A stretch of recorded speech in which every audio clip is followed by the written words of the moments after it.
Қайырлы күн баршаңызға, сіздермен Ғалия Нұрали. Бүгін сіздермен барша отбасы мүшелеріне ұнайтын керемет дәмді кешкі астың рецептісімен бөлісетін боламын.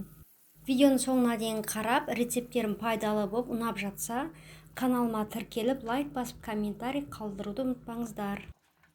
Ең алдымен тефтелімізге арналған күрішімізді бір қайнатып бұқтырып аламыз.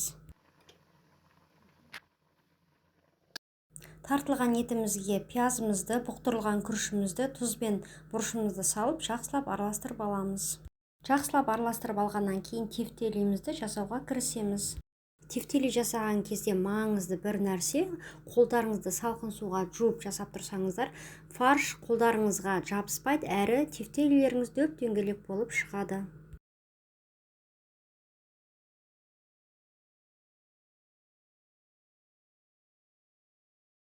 Енді тұздық жасайтын боламыз. Ол үшін аздаған майымызға пиязымыз бен сәбізімізді жақсылап қуырып, үстіне бір қасық томат пастасын қосып, жақсылап араластырып, үстіне қайнаған су құямыз.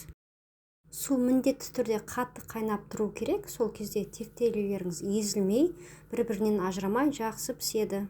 Енді гарнир жасауға көшеміз. Картошканы видеода көрсетілгендей 3 бөлікке бөліп, 4 минуттай пеште қайнатып аласыздар.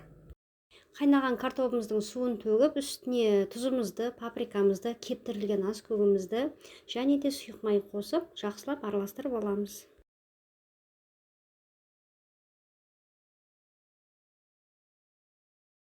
Ендігі кезекте картопымызды 200 градуста 30 минутқа пісіріп аламыз. Екінші гарнирде бізде бүгін күріш. Бірінші күрішімізді аздаған майда аздап қуырып аламыз. Егер күріштің сорты жақсы болса, қуырылған күріш бір-біріне жабыспай жақсы болып піседі. Аздап қуырып алған соң тұзын салып, күріштің бетін жабатындай қылып су құямыз.